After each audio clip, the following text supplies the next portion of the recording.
아마존의 CEO인 제프 베이조스라고 하는 분이 프린스턴 대학에서 졸업 연설을 한 내용이 참 인상이 깊습니다. 그는 이렇게 말을 했습니다. 똑똑함은 재능이고 친절함은 선택이다. 재능은 주어지기 때문에 쉽지만 선택은 어려운 것이다. 타고난 재능은 어쩔 수 없지만 선택은 다르다. 좋은 선택을 할 수 있는 능력을 키우라. 이렇게 말을 하고 있습니다. 선택이 중요하다는 거죠. 앞에 말씀을 드린 대로 똑똑함은 재능이에요. 타고난 거잖아요. 근데 친절함은 선택이래요. 가령 여러분 이렇게 해보자고요. 우리가 아는 대로 머리가 좀 나빠요. 그래서 똑똑해가지고 누군가를 판단하는 거, 비판하는 거, 여러분 이런 사람 좋아요? 아니면은 인사 잘하고 친절한 사람이 좋아요? 여러분 인사 잘하고 친절한 거 이건 내 선택입니다. 그런데 이 선택의 중요성을 이야기한 이분이 30년 만에 아마존을 세계 최고의 기업으로 만들었어요. 그래서 저는 여러분들에게 꼭 말씀드리고 싶습니다. 선택은요, 이거는 매우 중요합니다. 그래서 내가 내 인생을 가지고 자꾸 이렇게 부정적으로 판단하지 마시고요. 믿음의 선택을 하며 살 수 있기를 바랍니다. 가장 좋은 것은요, 믿음의 선택이에요. 성도에게 그러면은 헌신은 뭐냐? 믿음의 선택입니다. 할 것인가 말 것인가 믿음의 선택이에요. 성도들을 사랑하는 거, 이거 어때요? 믿음의 선택이에요. 반응은 여러분 우리의 선택이지 않습니까?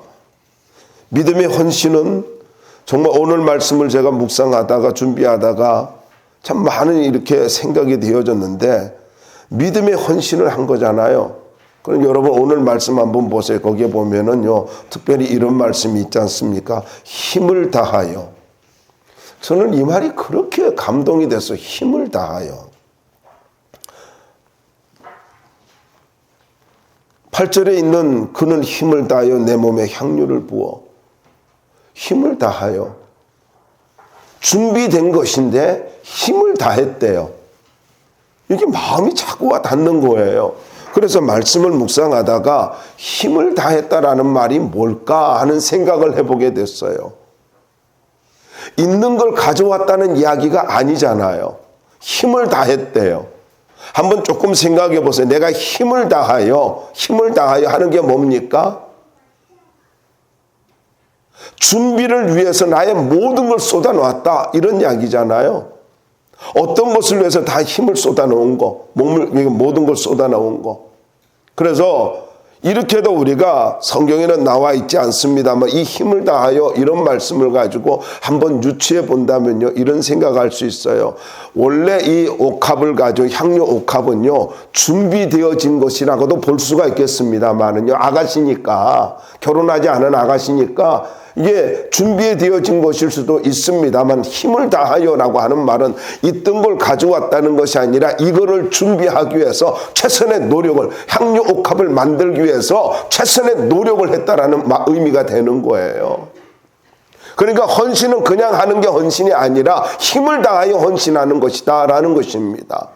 충분히 우리가 생각할 수 있잖아요. 그냥 집에 있는 거 들고 와가지고 예수님께 드려야지, 예수님께 부어드려야지 해가지고 향유를 옥합을 깨뜨려가지고 부어드렸다 이런 이야기가 아니지 않습니까? 힘을 다했대요. 힘을 다했대. 물론 또 어떻게 보면요, 머리를 풀어가지고 발을 닦아드리는 거 이게 또 이야기할 수 있는데 요한복음에 보면 나오지 않습니까?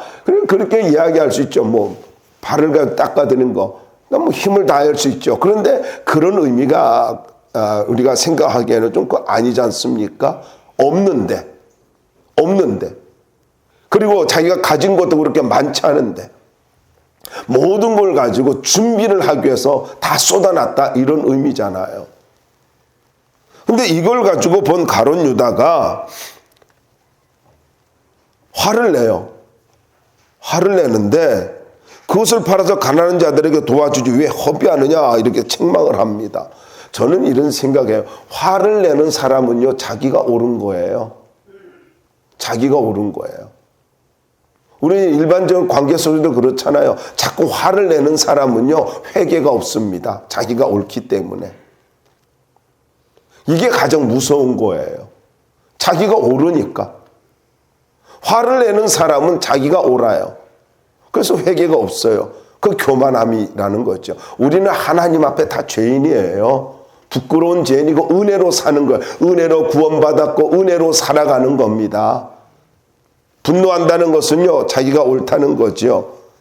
그래서 이걸 가지고 허비한다라고 이야기하자 예수님이 바로 그 말을 듣자마자 하신 말씀이 가만둬. 그 내게 좋은 일을 한 거야. 그리고 복음이 전파되는 곳에서는 이 여자의 행한 일도 기억될 거야.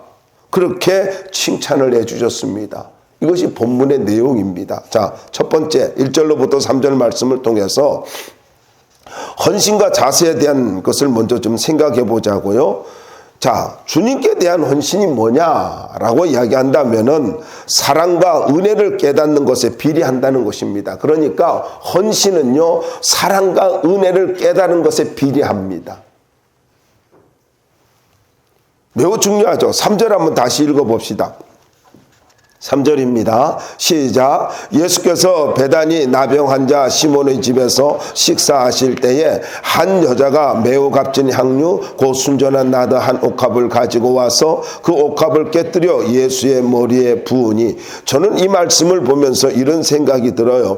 아니, 바로 앞에서 나병 환자를 주님께서 고쳐주셨지 않습니까? 물론 그 사람일 수도 있겠고 아닐 수도 있겠지만은요. 그런데 나병 환자란 말이에요. 나병 환자 시몬의 집, 과거에 나병이 걸렸다가 고침을 받았어요.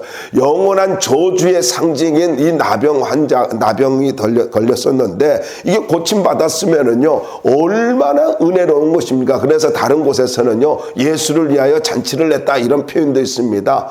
그런데 이 나병 환자 집이 또 아닌 것, 요한복음에 또 다른 표현을 하고 있는데, 어쨌든 나병 환자가 식사를 한다는 것, 식사를 대접한다는 것은 자기가 은혜 받았으니까 하는 것 아니겠습니까? 그런데 여러분, 다른 복음서에 볼 것 같으면은요, 발 씻을 물도 주질 않았어요. 은혜만큼 그가 헌신하고 있는 것이 아니죠. 반응하고 있는 것이 아니죠. 오히려 뭐 하고 있어요? 저 여자가 죄인인데 저건 모르나? 이렇게 하면서 정죄하고 있지 않습니까? 어쨌든요, 여러분 이 말씀에 보면은 매우 값진 향유를 가지고 바쳤다라고 하는데, 마태복음 26장입니다. 거기에는 보면은 매우 귀한 향유 이렇게 표현을 하고 있는데, 나드향은 인도산 식물 나드의 뿌리 부위에서 얻어지는 휘발성이 강한 향이라고 합니다.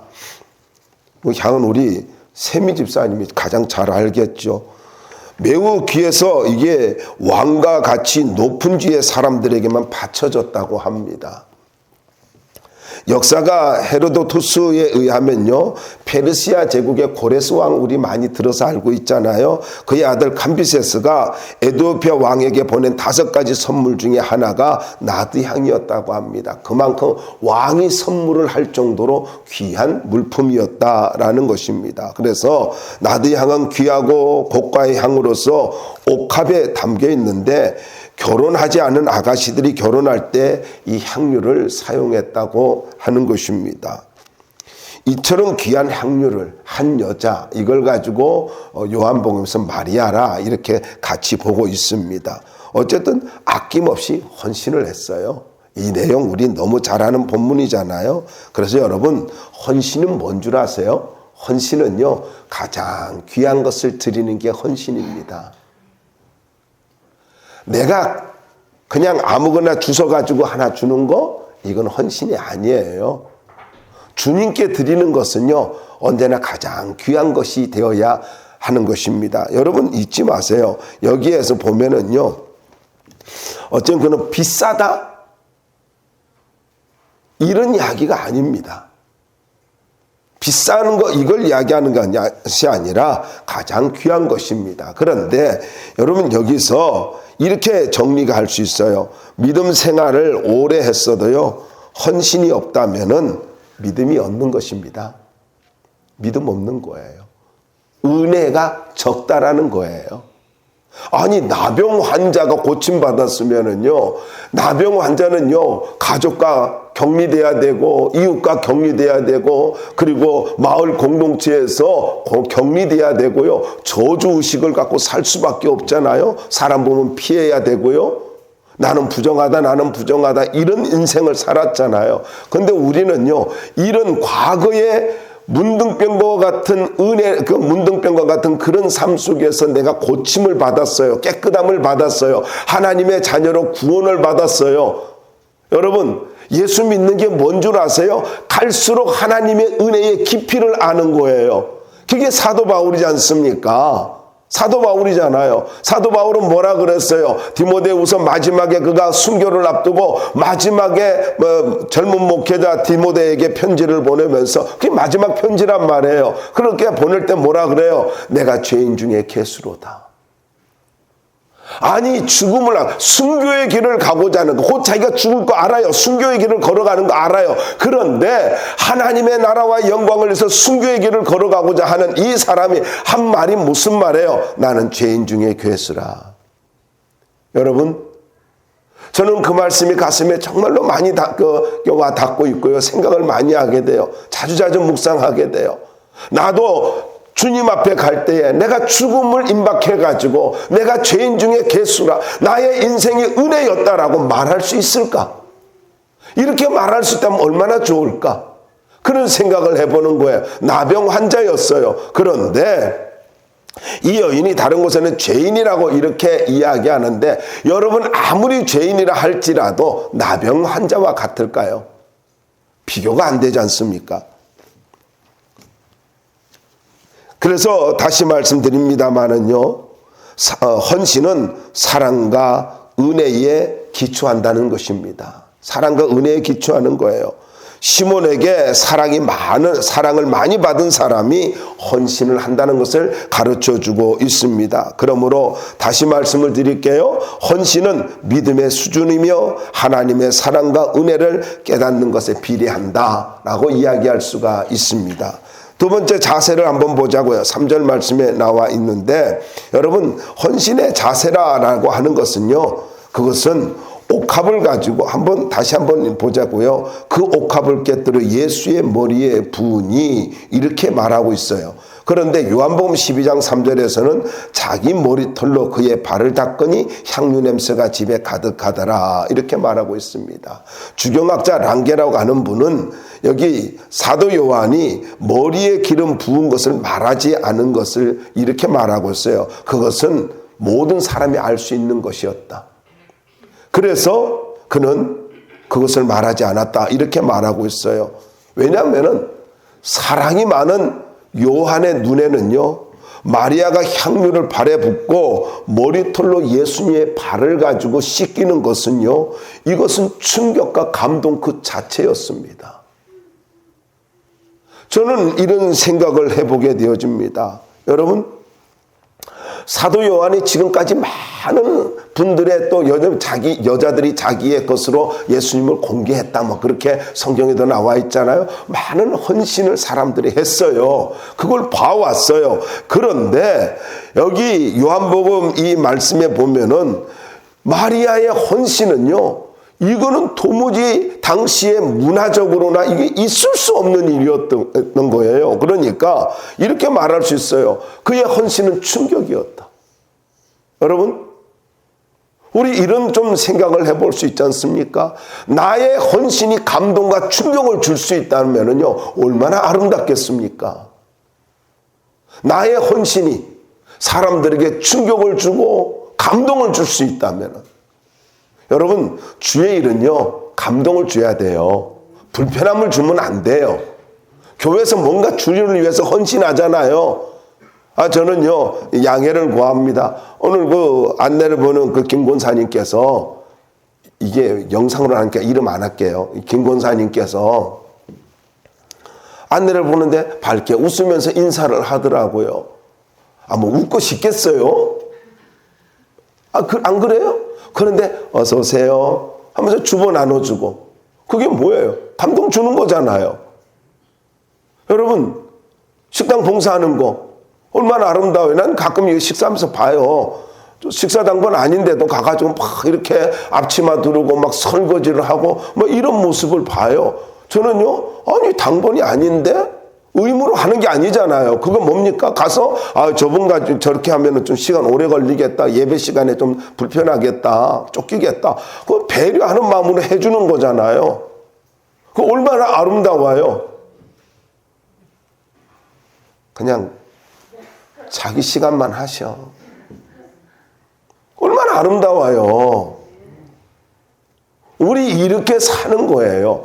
여러분, 우리는요, 교회에서 신앙생활 한다는 것은요, 하나님께 영광을 돌리는 것이기도 하지만은요, 감동을 주는 것이 되어야 하는 것입니다. 헌신은 감동입니다. 헌신은 감동이에요. 그런데 뭐라고 말씀하고 있습니까? 여기에 보니까 머리털로, 아니 어떻게 여자가 자기의 영광이 머리인데, 여러분 이 머리를 풀어 제친다? 이게 쉬운 거 아니거든요. 그런데 그렇게 자기의 머리를 풀어서 예수님의 발을 닦아드린단 말이에요. 향유로, 그것도 물도 아니고 향유로 발을 닦아드려요. 머리에다 붓고 발을 씻겨드렸다. 여러분, 자존심 다 내려놓은 거 아닙니까? 그래서 여러분, 이 말씀에서 우리가 배워야 되는 것은요, 헌신은 겸손함이 있어야 됩니다. 그래야 아름다운 거예요. 헌신은 뭐가 있어야 돼요? 겸손함이 있어야 돼요. 이 겸손함이 있을 때 감동이 있는 것입니다. 사도 요한은 이 마리아의 겸손한 섬김을 보고 감동을 받은 거예요. 자존심 다 내려놨지 않습니까? 당시에 문화적으로는요, 이해할 수 없는 그러한 행동이었다고요. 우리는요, 관습에 매여서 살 때가 참 많아요. 헌신을 해도 어떤 규범에 의해서 할 때가 많아요. 아니요, 여러분, 믿음으로 하시기 바랍니다. 더 나아가서 겸손하게 하시기 바랍니다. 이걸 하나님은 기뻐하신다라는 것입니다. 헌신은 하나님의 아름다운 경륜을 이룬다는 것을 잊지 마십시오. 하나님의 뜻을 이루고 하나님의 나라를 이루는 거예요. 자, 4절과 5절 말씀을 통해서 두 번째로 생각할 수 있는 것은 헌신에 대한 부정적인 반응입니다. 헌신에 대한 부정적인 반응인데, 여러분, 부정적인 반응은 헌신을 부끄럽게 만듭니다. 한번 4절과 5절 읽어볼까요? 시작. 어떤 사람들이 화를 내어 서로 말하되 어찌하여 이 향유를 허비하는가? 이 향유를 300데나리온 이상에 팔아 가난한 자들에게 줄 수 있었겠도다 하며 그 여자를 책망하는지라. 자, 여러분, 마태복음 26장 8절에 의하면은요, 제자들이다 라고 이렇게 말을 하고 있어요. 책망하는 자, 화를 내고 책망하는 자가 제자들이다 이렇게 말하는데, 요한복음은요 꼭 집어서 이야기해요. 누구냐면 가룟 유다다 이렇게 말을 하고 있어요. 그래서 왜 이렇게 말할까? 아니, 마태복음에는 제자들, 그리고 요한복음에는 가룟 유다. 아마 다른 제자들도 이렇게 한마디씩 그렇게 옆에서 수군거리듯이 이야기를 했는데, 주도적으로 화를 내고 책망하는 사람이 가룟 유다가 아니었나 이렇게 학자들은 보고 있습니다. 어쨌든 여러분, 다른 제자들보다 더 강하게 부정적으로 말을 하고 있는 이 가룟 유다가 향유의 가격이 300데나리온이라고 말을 합니다. 노동자의 1년치 그 임금이라고 할 수 있지 않습니까? 이 소득, 1년치 소득인데, 아주 딱 보고는 알아요. 경제에 밝습니다.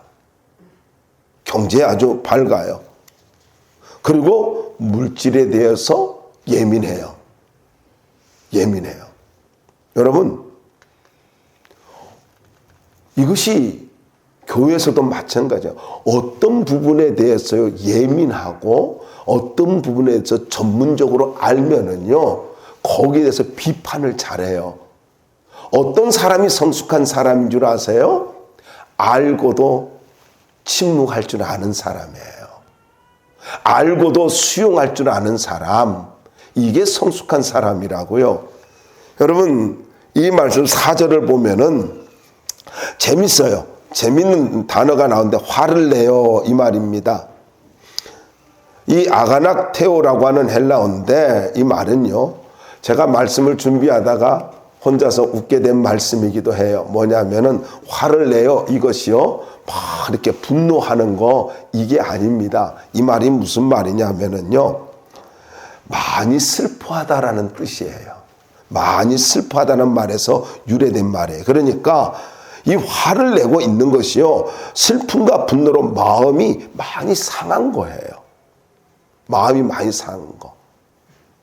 아니, 다른 사람이 헌신하는데 자기가 슬퍼할 이유가 뭐예요? 그거 저렇게 하면 좋은데 왜 저랬는지 몰라. 가난한 사람 도와주면 좋은데 왜 그걸 가지고 허비하고 있지? 이렇게 생각을 하는 거예요. 그래서 허비한다라는 말도요, 이건 또 엄청난 말이더라고요. 멸망시킨다, 쓸모없게 만든다 라는 말에서 유래했어요. 그래서 멸망, 파멸이라는 뜻이에요. 그러니까 저 헌신으로 인해서 모든 것이 다 무너진 것으로 생각해 버리는 거예요. 끝장난 것으로. 여러분, 가룟 유다는 이렇게 좀 생각하면 안 될까 하는 생각을 해봤어요. 자기가 따르는 주님이잖아요. 자기가 지금 모든 걸 내려놓고, 자기의 그 직업도 뭐였는지 모르지만 직업도 내려놓고 모든 것을 다 내려놓고 지금 주님을 따르고 있잖아요. 자기가 따르고 있는 주님께 지금 가장 비싼 향유로, 최고의 향유로, 나드의 향유로 머리에다 부어드리고 발에다 부어드리면 머리카락으로 이렇게 닦아드리면 최고로 존중히 여겨주고 최고로 높여드리고 있잖아요. 그러면은 내가 존경하고 따르는 그 주님께 최고로 존귀하게 섬기는 이 모습을 보면은 내가 선택을 잘했구나. 내가 존경하는 주님을 정말로 저렇게 존귀하게 대접하고 있구나. 그러면서 자부심을 가져야 되지 않을까요? 주님 앞에 헌신하는 것을 가지고 끝장난 것으로 생각했어요. 완전한 낭비로 생각했어요. 값진 것을 쓸모없이 모두 소모해버리는 것으로 생각했습니다. 주님이 보이지 않은 거예요. 아름다운 헌신이 보이질 않는 거예요. 그에게는 뭐만 보였어요? 마리아의 헌신도 보이지 않았고 주님도 보이지 않았고 오직 뭐만 보였어요? 향유의 가격만 보였습니다. 중고로 팔아도 300데나리온. 여러분, 물질에 집착하고 있는 모습, 세상의 잣대로 물질 중심으로 평가하는 이 모습, 이것이 오늘날 교회에서도 참 많이 일어나고 있는 것들 아닙니까? 누가 무엇인가를 헌신할 때 우리는 세상 잣대로 자꾸 판단을 합니다. 얼마나 가슴 아픈 일이냐고요. 아니, 우리가 섬기는 주님 앞에 그 사람이 최고의 것으로 주님을 섬긴다면, 나도 저렇게 섬겼으면 좋겠다. 내가 주님을 섬기는 그 주님이 정말 훌륭하신 분이구나. 이렇게 생각하면 안 됩니까? 내가 섬기는 교회가 정말로 아름다운 교회구나. 성도들의 믿음이 아름다운 거구나. 이렇게 생각하면 안 될까요? 우리는요, 자꾸 세상의 잣대로 나의 기준으로 평가를 하고 있다라는 것입니다. 믿음과 순수한 사랑을 부끄럽게 만들었어요. 여러분, 이게 왜 그렇습니까? 주님이 누구인지를 제대로 몰랐던 거잖아요. 신앙의 무지입니다. 그리고 물질에 집착한 욕심이었습니다. 자기 만용이 있습니다. 자기가 뭐 하는 거예요? 이걸 가난한 자들에게 팔으면 얼마나 좋을까? 가난한 자들에 도와주면 얼마나 좋을까? 이거죠. 자기만 의로운 거예요. 교회에서는요, 이렇게 자기가 의로운 식으로 판단하는 그런 말을 하면 안 된다라는 것입니다. 신앙생활도 인간관계도 마찬가지죠. 결국 그러면요, 관계가 깨어집니다. 관계가 깨어져요. 더 나아가서 하나님 나라 구속 사역의 걸림돌이 되어집니다. 그런데 이렇게 평가를 하고 있는, 부정적 반응을 보이면서 평가하고 있는 내 성경은 뭐라고 말하냐면 6절을 한번 보자고요. 6절을 말씀을 보면은 이렇게 말씀하고 있습니다. 가난한 자를 불쌍히 여겨야 하는 거 참 당연하지요. 6절 한번 읽고 우리가 한번 말씀 보자고요. 6절 한번 읽어봅시다. 6절 시작. 예수께서 이르시되 가만두라. 너희가 어찌하여 그를 괴롭게 하느냐. 그가 내게 좋은 일을 하였느니라. 주님이 그래요. 가만둬. 네가 왜 난리야? 그거 나한테 한 거야. 네가 왜 난리야? 그 말이잖아요. 그만둬. 가만둬라. 여러분, 누군가가 뭔가를 헌신했어요? 가만두세요. 그리고 또 사람 때문에 헌신을 하지 못하는 그러한 나약한 사람 되지 마십시오. 사람에게 묶이지 말고 주님만 바라보고 하는 거예요. 헌신은 주님만 바라보고 하는 것입니다. 주님이 뭐라 그래요? 가만두래요. 가만두래요. 그러면서 마리아의 이 헌신을 무가치한 낭비로 몰아세우고 자신은 박애주의자로 포장을 하고 있는 이것을 가지고 요한복음 12장 6절에는요 이렇게 말하고 있습니다. 제가 그냥 읽어드릴게요. 이렇게 말함은 가난한 자들을 생각함이 아니요 그는 도둑이라 동계를 맞고 거기 넣는 것을 훔쳐감이라. 여러분, 사람들이 헌신하는 것을 훔쳐가는 도둑이래요. 자기의 탐욕을 채우려는 위선자고 계획적으로 악행을 저지르는 인간이랍니다. 저는 말씀을 묵상하다 이런 생각을 했습니다. 가룟 유다의 이 탐심은요, 예수님을 파는 무서운 죄를 범하는 결국 그런 사람으로 만들어 버렸어요. 탐심이요. 헌신을 헌신으로 보지 못하니까 예수님을 배신하는 인생이 되고 말더라라는 것입니다. 여러분, 무엇을 말하고 있습니까? 헌신을 헌신으로 보지 못하는 부정적인 이 모습이 자기는 똑똑한 것 같고 박애주의자로 생각을 했을지 몰라요. 나는 늘 가난한 사람을 생각하는 사람이야. 이거는 세상적으로 사람들에게 부끄러움이 없는 말이야. 이렇게 할지 모르지만은요, 결국 자기 자신을 저주의 인생으로 만들어 버립니다. 여러분 잘 기억하세요. 부정적인 말이 결국은 내 인생을 파괴합니다. 부정적인 말이. 그래서 저는 여러분들에게 꼭 부탁하고 싶어요. 언어학에서 말씀드렸잖아요. 일반 언어와 비언어로 나눠진다 그랬잖아요. 그러니까 내가 하는 모든 말은요, 말만, 입에서 나오는 말만이 아니에요. 내 표정도 좋아야 합니다. 내 표정까지도, 내 행동까지도 이것이 다른 사람들에게 긍정적인 모습이 되어야 한다라는 것입니다. 한번 생각해 보세요. 이렇게 해보자고. 제가 설교를 하면서 아주 화가 난 것 같이 인상을 쓰면서 설교한다고 해봅시다. 그러면은 설교를 듣을 때 여러분이 와, 은혜 된다 그러겠습니까? 목사님 왜 저럴까? 뭐가 저렇게 화가 났을까? 이러지 않겠어요? 그렇잖아요. 아니, 제가 여러분한테 이렇게 인사를 했는데 여러분들이 그냥 화를 내가지고 이렇게 한다 해보세요. 표정이 잘 안 보여졌나? 하여간 화를 내가지고 그렇게 나한테 반응한다면 내가 얼마나 부담되겠습니까? 부정적인 것은요, 관계를 깨뜨리는 거예요. 표정이요? 내가 아무 말 안 했는데, 아니요, 당신은 말하고 있는 거예요. 내가 말을 안 하고 있다 해가지고 말을 안 하는 것이 아니라 표정으로 이미 말하고 있는 거예요. 그래서 우리는요, 뭐까지요? 표정까지 하나님께 영광 돌려야 돼요. 표정까지요. 그렇지 않으면 가룟 유다 같이 결국 뭡니까? 저주를 불러오는, 아니 자기 인생을 저주의 인생으로요 만들어 버리는 것이다. 결국 어떻게 됐습니까? 빈민구제의 명분으로 헌신을 비난한 유다는 역사의 죄인이 되고 말았습니다. 사랑과 믿음의 헌신을 귀하게 보질 않고 이걸 믿음으로 받아들이질 않고 믿음으로 보지 않으니까 그는 죄인이 되고 말잖아요. 여러분, 마리아의 헌신은 하나님의 구속 사역을 이루는 존귀한 사람을 만들었고요. 하나님께 영원히 기억되어지는 사람으로 만들었습니다. 나의 헌신은요, 하나님께서 기억하게 만드는 놀라운 통로입니다. 내 헌신이 뭐라고요? 하나님 앞에 헌신은요, 하나님이 기억하는 것으로 만들어요. 헌신은 하나님의 가슴에 나를 새기는 거예요. 그래서 부정적으로 판단하는 것은 하나님 앞에 자신을 파괴하는 것이고, 아름다운 헌신은 하나님 마음에 나를 새기는 것입니다. 마지막입니다. 헌신에 대한 주님의 평가입니다. 이제 6절로부터 9절까지를 다시 한번 보자고요. 거기에 보면은 우리가 조금 전에 읽었잖아요. 너희가 어찌하여 그를 괴롭게 하느냐? 그가 내게 좋은 일을 하였느니라. 헌신은요, 뭐라고요? 좋은 일이래요.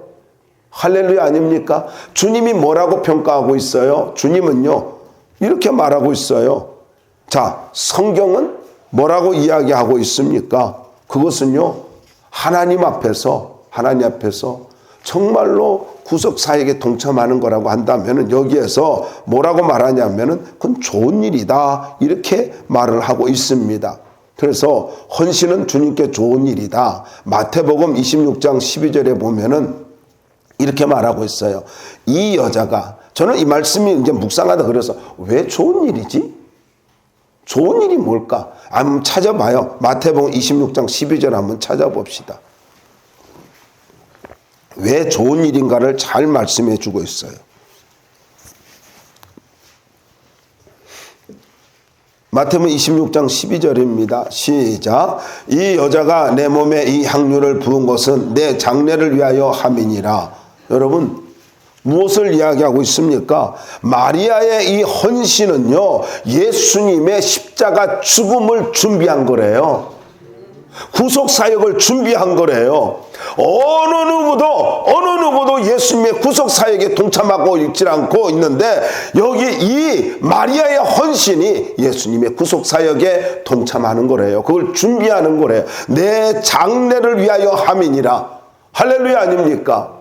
여러분, 여기에 이 헌신을 가지고 생각해 보자고요. 저는 이런 생각을 해봤어요. 만약에 감남유로 했다면 어땠을까? 이런 생각을 해봤어요. 내 생각이에요. 감남유로 했다면 어땠을까? 예수님이 왜 이렇게 일반적인 기름으로 했느냐? 이렇게 말하셨을까요? 아니에요. 여기서는요, 물론 앞에서는 우리가 생각한 것이 주님 앞에 최고의 귀한 것을 드리는 아름다운 믿음의 자세만은 맞아요. 그런데 우리가 이 말씀을 보면은 장례를 준비했대요. 장례를 준비했다라고 하는 것은 무슨 의미입니까? 무슨 말입니까? 여러분, 헌신은 값비싼 것을 드렸다는 것이 아니라 주님의 구속 사역에 동참했다는 거, 이게 중요한 거예요. 왜 우리 그러잖아요. 뭐 성경금을 한다든가 구제헌금을 한다든가 이럴 때 넌 누군가를 가지고 도와준다라고 할 때에 여러분 액수 필요하죠. 많은 액수 드리면 좋겠죠. 그렇지만은요, 없는 가운데서 적은 액수라도 최선을 다한다면 그건 무슨 말? 함께 동참하는 거잖아요. 그래서 여러분 잊지 마세요. 헌신은요, 액수의 문제, 양의 문제가 아니라는 거예요. 마음의 문제고 중심의 문제고 하나님의 구속사역을 이루는데 동참하는 것이 중요하다라는 것입니다. 이게 중요한 거예요. 주님께서 구속사역을 이루기 위해서 온 인류를 구원하기 위해서 십자가에 달려 돌아가시는 이 하나님의 위대한 계획에 이걸 다 알았을까요? 다 알았을까요? 알았을 수도 있고 말씀을 많이 들었으니까 뭔가 느낌도 있었겠지만은, 왜냐하면 부활에 대해, 십자가의 죽음에 대해서 말씀을 예수님이 본격적으로 하고 계셨기 때문에 알 수도 있었겠죠. 근데 나중에 보면은 막 울고 막 그런 거 보면은 이게 또 몰랐겠다라는 것이 생각이 드는데, 어쨌든요, 내가 몰랐다고 하는 것이 저는 좀 더 강해요. 근데 한번 생각해 봐요. 그냥 주님을 사랑하는 마음으로 믿음으로 헌신했는데 하나님의 경륜을 이루는 일에 동참하게 된 거예요. 헌신은요, 이렇게 정리할 수 있어요. 나의 헌신은 하나님의 뜻을 이루는 것이다 라는 것입니다. 헌신이 뭐라고요? 하나님의 뜻을 이루는 거예요. 저는 이렇게도 생각해 봤어요. 이 향유 옥합이 300데나리온, 그냥 중고로 팔아도 300데나리온, 그게 더 많이 줄 수도 있다는 거잖아요. 개인적으로 얼마나 필요한 것이겠어요. 또 얼마나 중요한 것이었겠어요. 얼마나 많은 힘을 들여서 했겠어요. 이걸 가지고 요긴하게 쓰고 싶은 유혹도 있지 않았겠습니까? 굳이 헌신해야 되나? 이런 생각도 할 수 있지 않습니까? 그런데 모든 생각을 내려놓고 오로지 주님만을 위한 헌신을 했습니다. 자기를 위한 게 아니에요. 여러분, 여기에 이 마리아의 헌신은요, 향유옥합의 헌신은 이거는 오직 주님만을 위한 헌신이었습니다. 제자들도 아니었어요. 여기 나병 환자 시몬에도 아니었어요. 그 집안에 향기가 퍼지긴 했지만은요, 오로지 주님만을 위해서. 여러분, 주님만을 위해서 준비된 이 헌신을 주님은 귀하게 여겼다라는 것입니다. 다르게 말하면 주님이 인정해 주셨다는 거예요. 잊지 마세요. 헌신은 하나님의 경륜을 이루는 것입니다. 두 번째 7절과 8절 말씀을 보면은 헌신을 기회라고 합니다. 7절 8절 보시면요, 우리 함께 읽어봐요. 7절 8절 시작. 가난한 자들은 항상 너희와 함께 있으니 아무 때라도 원한 대로 도울 수 있거니와 나는 너희와 항상 함께 있지 아니하리라. 그는 힘을 다하여 내 몸에 향유를 부어 내 장례를 미리 준비하였느니라. 여러분, 이 말씀을 보면은 뭘 알 수 있습니까? 가난한 자들은 언제든지 도울 수 있대요. 그러면은요, 무엇을 말하고 있습니까? 주님 앞에 헌신하는 것은 늘 있는 일이 아니다라는 거예요. 헌신은 특별한 일이라는 것입니다. 여러분, 성경을 보면은요, 가난한 자를 지금 무시하라는 것도 아니잖아요. 돕지 말라는 것도 아니잖아요. 우리가 잘 알죠. 신명기서에 이 말씀이 있기도 하고, 여러분, 교회는요, 가난한 자들을 돌아봐야 돼요. 그런데 초대교회에서는요, 이 과부들, 가난한 자들, 고아들을 돌보는 일을 했고요. 사도 바울도 가난한 자들을 돕는 일에 아주 우선순위로 삶을 사는 것을 우리가 알 수가 있습니다. 그런데 지금은 주님을 위해서 헌신할 때다라는 것입니다.